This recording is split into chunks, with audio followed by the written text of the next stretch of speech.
Video and तक अगर आपने देख ली तो आप कहोगे वाह, मैट्रिक्स मल्टीप्लिकेशन इतना आसान भी हो सकता है क्या। मैट्रिक्स मल्टीप्लिकेशन में ये जो मिस्टेक है ये हर बच्चा करता है, आप ना करें इसलिए वीडियो को एंड तक जरूर देखें। मल्टीप्लिकेशन एक ऐसा टॉपिक है जिसके अंदर एग्जाम में क्वेश्चन मिलेगा ही, तो अगर आपने इसको अच्छे से टॉपिक को कर लिया तो इट मींस आपने मार्क्स अपने अच्छे से स्कोर कर लिए पेपर में।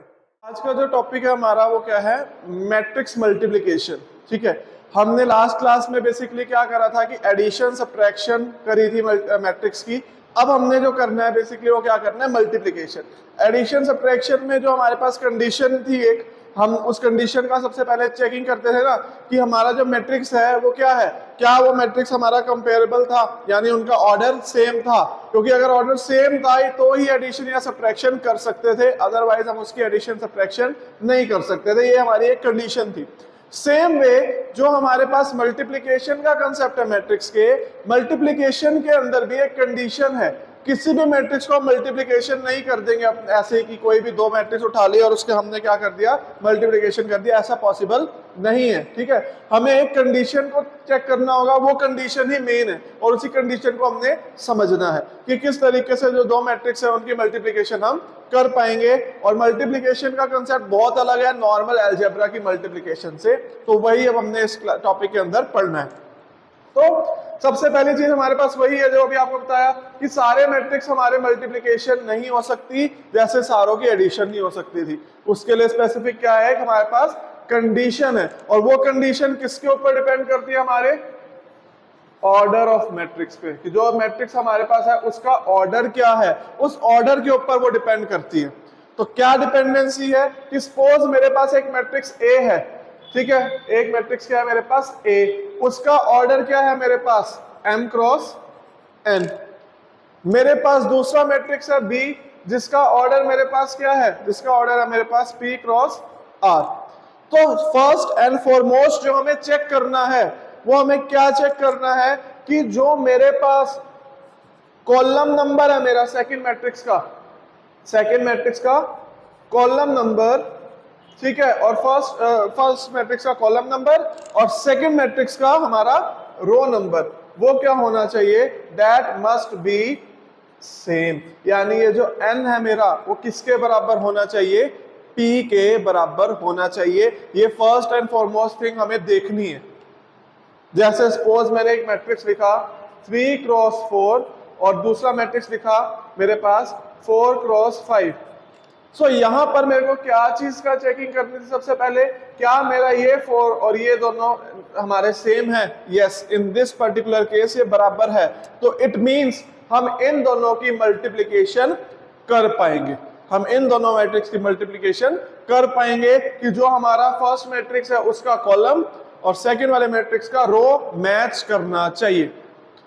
And then we will get a C matrix, हमें एक सी मैट्रिक्स मिलेगा, और जो सी मैट्रिक्स मिलेगा उसका जो ऑर्डर आएगा वो क्या आएगा, that order will be 3 cross 5। यानी कि उसका जो ऑर्डर बनेगा, हमारा आंसर आएगा जो मैट्रिक्स, वो किस ऑर्डर का होगा, that will be of 3 cross 5।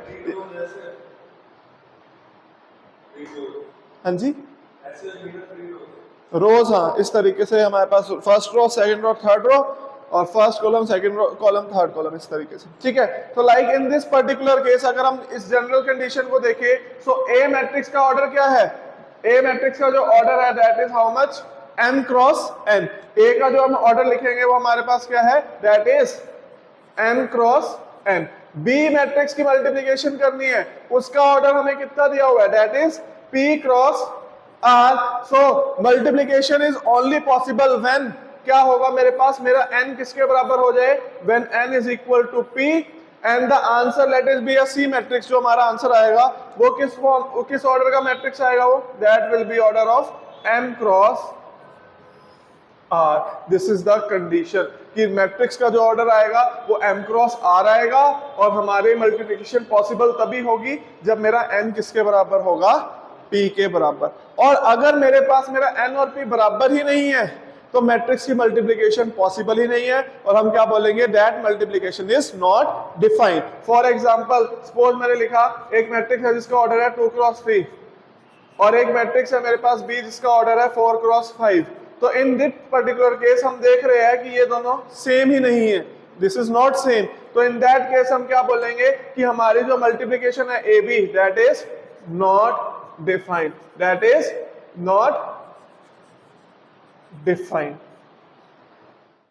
वही जो हम रिक्वायरमेंट की बात कर रहे थे कि अगर मेरे पास कोई भी मैट्रिक्स है जिसमें एक मैट्रिक्स का ऑर्डर मान लो हमारे पास m क्रॉस n है और दूसरे का हमारे पास जो ऑर्डर है p क्रॉस q है, तो ये दोनों क्या होने चाहिए, सेम। और जो फाइनल आंसर आएगा उसका मैट्रिक्स का ऑर्डर क्या बनेगा हम पे, m क्रॉस r।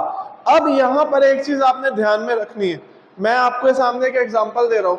मैंने एक एग्जांपल लिखा सपोज 2 क्रॉस 3, ठीक है, और ऐसे ही मैंने यहाँ पर एक मतलब मैट्रिक्स लिखा कि वो उसका ऑर्डर 2 क्रॉस 3 है, और एक और मैंने मैट्रिक्स लिखा जिसका ऑर्डर क्या है, 3 क्रॉस 2 है। क्या यहाँ पर अगर हम चेक करें हमारी मल्टीप्लिकेशन जो है क्या यहाँ पर डिफाइन होगी, तो यस होगी, क्योंकि ये दोनों मैट्रिक्स का जो हमारे पास वो है ऑर्डर बेसिकली ये वैल्यू सेम मैच कर रही है, तो यानी कि होगा। और जो फाइनल आंसर आएगा उसका ऑर्डर क्या आएगा, 2 क्रॉस 2, उसका ऑर्डर क्या आएगा, 2 क्रॉस 2 फॉर्म का ऑर्डर बनेगा। अगर मैं क्या हूं, मुझे यहाँ पर मैंने तो ए बी निकाला ना, ए बी मैट्रिक्स मैंने निकाला, क्या मैं यहाँ पर बी ए निकाल सकता हूं, बी इंटू ए कर सकता हूं। तो अगर बी इंटू ए करना है तो पहले मुझे किसको लिखना पड़ेगा, मेरे को पहले मेरा बी मैट्रिक्स लिखना पड़ेगा। बी मैट्रिक्स क्या है, उसका ऑर्डर कितना है, 3 क्रॉस 2। ए मैट्रिक्स कितना है, उसका ऑर्डर है 2 क्रॉस 3। तो क्या ये मैच कर रहे हैं, मैच कर रहे हैं। मैच कर गया तो मेरा आंसर मान लो डी मैट्रिक्स आ रहा है, उसका ऑर्डर क्या आएगा, that will form a 3 cross 3 matrix.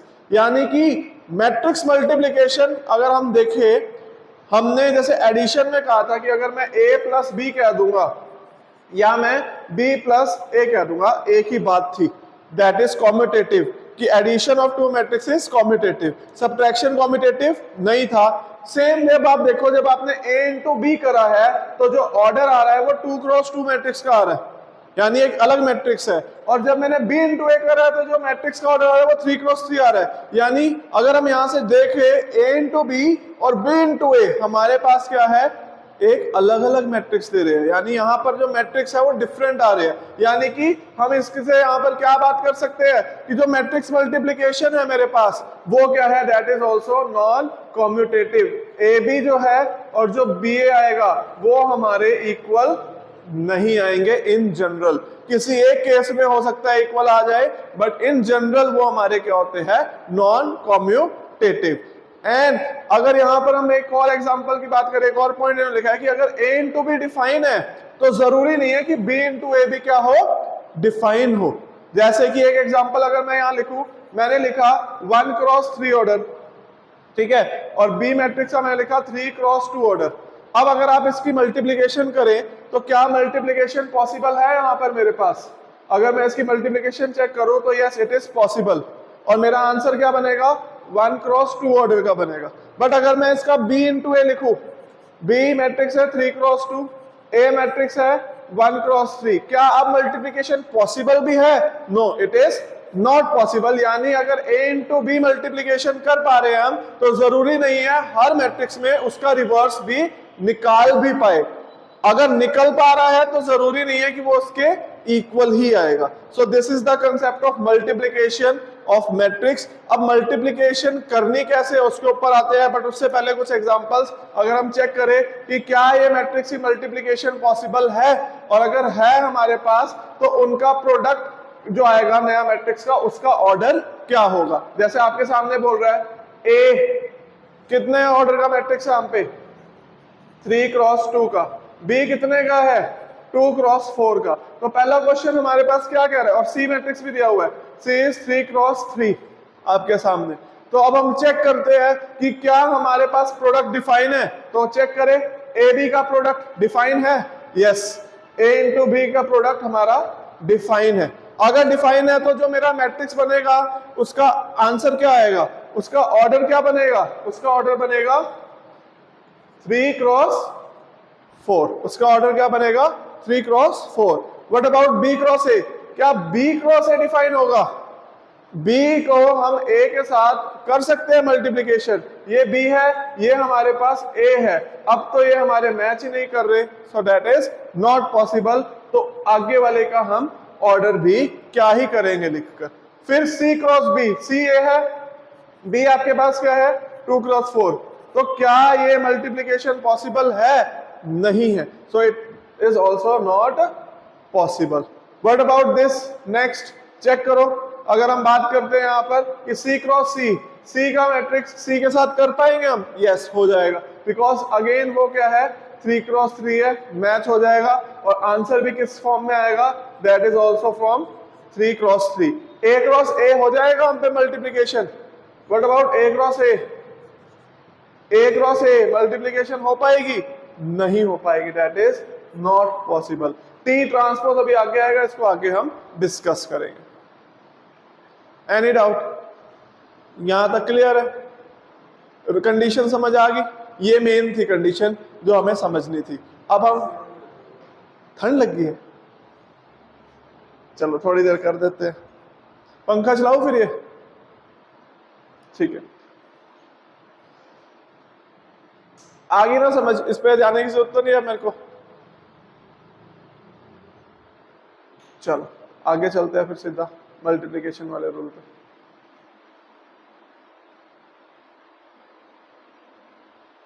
तो एक बार ये देख लेते हैं एग्जांपल में कि हम पे A मैट्रिक्स दिया हुआ है, हम पे B मैट्रिक्स का ऑर्डर दिया और C का दिया हुआ है। अगर मैं बात करूं A क्रॉस A की, तो A क्रॉस A में यानी कि यही सेम हो जाएगा ना हम पे कि A क्रॉस A यानी 3 क्रॉस 2, उसका ये सेम ऑर्डर किससे मल्टीप्लाई करना है? 3 क्रॉस 2 के साथ। तो क्या ये मैच कर रहा है? नहीं कर रहा, तो मल्टीप्लीकेशन हमारा नॉट डिफाइन हो जाएगा, यानी मल्टीप्लीकेशन डिफाइन ही नहीं है।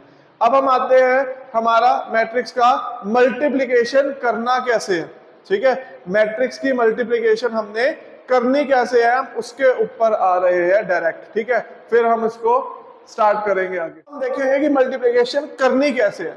सपोज मैंने आपके सामने एक एग्जांपल लिख दिया 1 2 3 4 और ये मेरा A मैट्रिक्स है जिसका ऑर्डर कितना है 2 क्रॉस 2। एक और मैंने ऐसे मैट्रिक्स लिख दिया 3 5 6 7। ये मेरे पास क्या है? ये मेरा B मैट्रिक्स है जिसका ऑर्डर क्या है? अगेन एक 2 क्रॉस 2 ऑर्डर का मैट्रिक्स है। अब हमें देखना क्या है यहाँ पर, अगर सपोज मैं इसमें कह रहा हूं A इंटू बी निकालना है, तो पहले तो चेक करो क्या A इंटू बी डिफाइन होगा हम पे? A इंटू बी पॉसिबल है? ये इसके साथ क्या कर रहा है? मैच कर रहा है, तो पॉसिबल होगा। फाइनल आंसर किस फॉर्म में आएगा हमारा?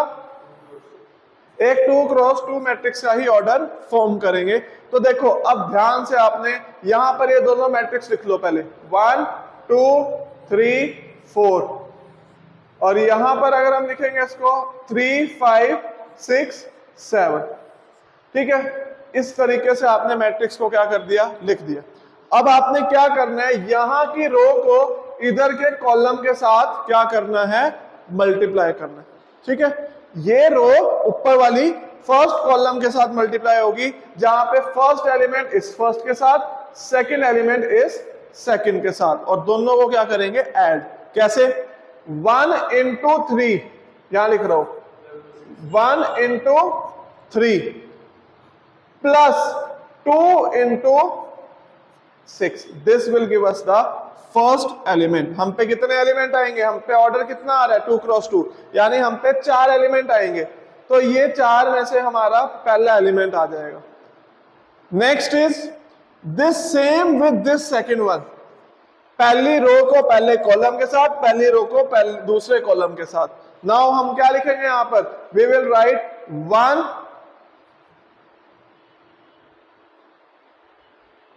we will write here 1 into 5 plus 2 into 7.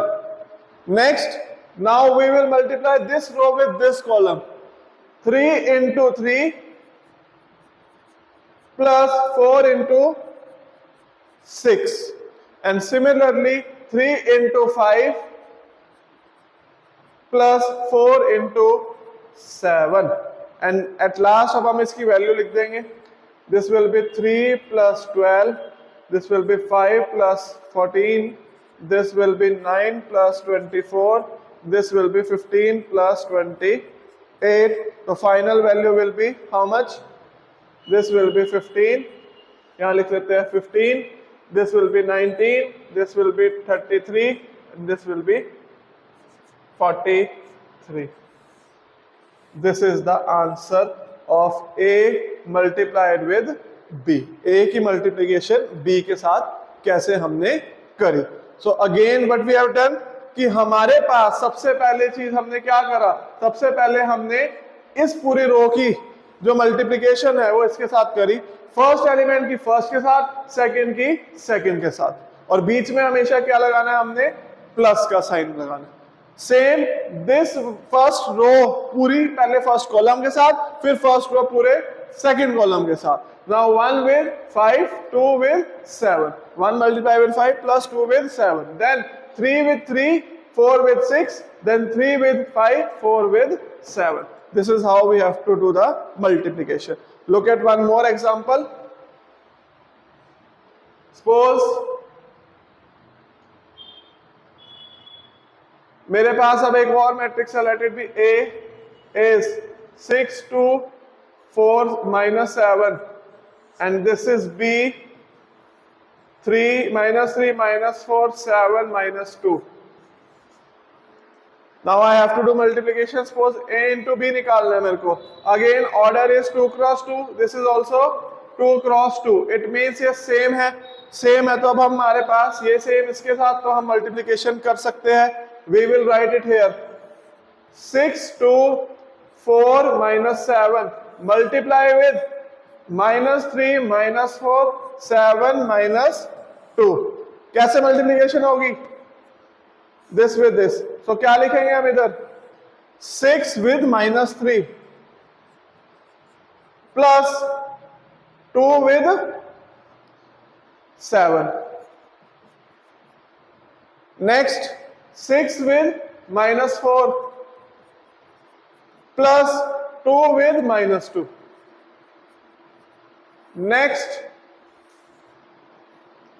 4 with minus 3, then minus 7 with 7, and then 4 with minus 4 plus minus 7 with minus 2. So क्या आ जाएगी final value? minus 18 plus 14 minus 24 minus 4 minus 12 minus 49 minus 16 minus 14. So the final answer will be minus 4 minus 28 61 with negative sign and minus 30. This is A into B.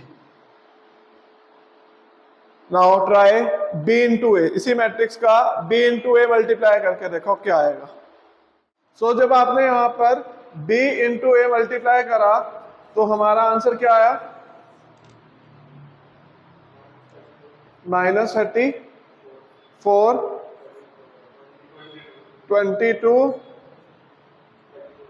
34 28. तो अब आप देखो यहां से B into A आया, A into B आया, क्या ये बराबर आया? नहीं. तो यानी A B किसके बराबर नहीं आया? हमारा B A के बराबर नहीं आया, यानी कि मल्टीप्लिकेशन ऑफ मैट्रिक्स हमारा कॉम्पिटेटिव नहीं होता. लेट्स सपोज हम कोई और एग्जांपल लेते हैं. सपोज मैंने एक मैट्रिक्स लिया, मैट्रिक्स आया मेरे पास दिस, ये हमारे पास इसका अगर हम ऑर्डर देखें 1 क्रॉस क्या है? 3 है. ऐसे ही मैंने एक मैट्रिक्स ले लिया, late it B B which is 3 4 6. इसका ऑर्डर अगर हम देखें तो that is how much? 3 cross 1. क्या A into B पॉसिबल है? यस, बिकॉज दिस ये मैच कर रहा है हम पे. अगर अब ये मैच कर रहा है तो देखो कैसे होगा. ये हमारे पास पूरी रो है हमारी एक, और ये हमारा पूरा क्या है? एक कॉलम है. ये पूरी रो और ये पूरा एक कॉलम. आपका फाइनल आंसर किस ऑर्डर में आना चाहिए था? 1 क्रॉस 1 में. तो देखो कैसे मल्टीप्लिकेशन होगी हम पे. 1 with 3, 1 into 3 plus 2 into 4 plus 3 into 6. तो क्या आंसर आ जाएगा? This will be 3 plus 8 plus 18, 26 plus 3 29, and order will be 1 cross 1. What about this, अगर मैं कहूं मेरे पास यही जो मैट्रिक्स है इसी को ही मैं कहूं कि मेरे को बी क्रॉस ए निकालना है, तो बी क्रॉस ए के केस में क्या मेरी मल्टीप्लिकेशन पॉसिबल है? यस, वो भी पॉसिबल है। अब उसका जो आंसर आएगा वो किस ऑर्डर का आएगा? That will be a 3 cross 3 order matrix. वो क्या होगा? एक 3 क्रॉस 3 ऑर्डर का मैट्रिक्स होगा। तो उसको देखिए क्या आ रहा है कि मैंने यहां पर अपना मैट्रिक्स लिख दिया B. B is how much? B is 3 4 6 and then मैंने यहां पर लिख दिया A. A is how much? 1 2 and 3। Multiply करें अब इसको हम, तो कैसे होगा? दिस विद दिस, ये रो इस कॉलम के साथ, तो क्या आ जाएगा हम पे? 3। फिर ये रो इस कॉलम के साथ क्या आ जाएगा मेरे पास? 6। ये रो इस कॉलम के साथ क्या आ जाएगा? 9। Then next row with this column 4, 4 with 2 8, 4 with 3 that is 12, 6 with 1 6, 6 with 2 12, 6 with 3 18. So this is B into A which is a 3 cross 3 order matrix. यहां पर बच्चों को कंफ्यूजन होती है, देखो A इंटू बी आ रहा है एक एलिमेंट का मैट्रिक्स, ठीक है, B इंटू ए आ रहा है 9 एलिमेंट्स का मैट्रिक्स। सेम उसमें आगे पीछे चेंज करने की वजह से कंप्लीट आंसर और आंसर के जो फॉर्म है बिल्कुल ही क्या हो चुकी है? चेंज हो चुकी है। Is it clear? सो ये कंसेप्ट था हमारा मैट्रिक्स मल्टीप्लिकेशन का, बट ये यहीं तक लिमिटेड नहीं है। वैरायटी ऑफ क्वेश्चंस हमारे पास एनसीईआरटीज में भी है, ठीक है, और बहुत इंपॉर्टेंट कंसेप्ट है ये। अगर आपने छोड़ा तो डायरेक्ट आपके चैप्टर के जो मार्क्स है वो कट हो गए, एक तरीके से आप लेके चलो। बिकॉज जो मल्टीप्लिकेशन ऑफ मैट्रिक्स है वो आपका इस एक्सरसाइज के साथ साथ आगे की जो एक्सरसाइज है उसमें भी काफी ज्यादा लिंक करता है। और बीच में अगर क्वेश्चन आपने मान लो आपका एक कंसेप्ट वीक रह गया मल्टीप्लिकेशन ऑफ मैट्रिक्स का, तो आगे के सारा कंसेप्ट वीक रह जाएगा। तो बहुत इंपॉर्टेंट टॉपिक है ये आपका। सो अब हम इसके ऊपर कुछ क्वेश्चन, फोर्थ क्वेश्चन देखते हैं कि जो फोर्थ है वो किस तरीके से होगा। सो यहाँ पर मैट्रिक्स लिख दिया हमने। सो ये वाली रो पूरी इस पूरे कॉलम के साथ, क्योंकि देखो आप ऑर्डर चेक करो तो 3 क्रॉस 3 मैट्रिक्स है, 3 क्रॉस 3 है तो 3 क्रॉस 3 ही होगा, आंसर भी 3 क्रॉस 3 में ही आएगा। यानी हमारे पास टोटल 9 एलिमेंट्स होंगे। सो अगर हम करें 2 into 1 plus 3 into 0 plus 4 into 3, next 2 into -3 -6, फिर 3 इंटू 2 प्लस 6, फिर 4 इंटू 0 सो 0। देन फिर हमारे पास ये इसके साथ होगा 5 2 जा 10, फिर ये 3 4 जा 12 और फिर हमारे पास 4 5 जा 20। ये हमारे पास फर्स्ट रो आ चुकी है। अब सेकंड के लिए यहां से ये सारे एक बार इसके साथ फिर इसके साथ फिर इसके साथ, तो 3 1 जा 3, 4 इंटू 0 0, 5 इंटू 3 15, नेक्स्ट 3 3 जा -9 हो गया, देन 4 2 जा 8 हो गया, देन हमारे पास 5 इंटू 0 0 हो गया, देन 3 5 जा हमारे पास कितना आ जाएगा 15, देन हमारे पास दिस 4 4 जा 16, देन हमारे पास 5 5 जा 25, then at last we have this 4 1 जा 4, 5 into 0 and then this 6 into 3 is 18, next 5 into 4 into -3 -12, then 5 into 2 that is 10, then 6 into 0 is 0, and at last 4 into 5 20, then 5 into 4 20, then 6 into 5 that is 30. So what is the answer we get here? This is 2 plus 12 14, this is 0, this is 22 plus 2 42, then this is 18, this is -1, this will be 41 plus 15 56, this will be 22, this will be -2 and this will be 70. So this is the answer of this. यही है। ठीक है, this is how हमें यहाँ की multiplication करनी है।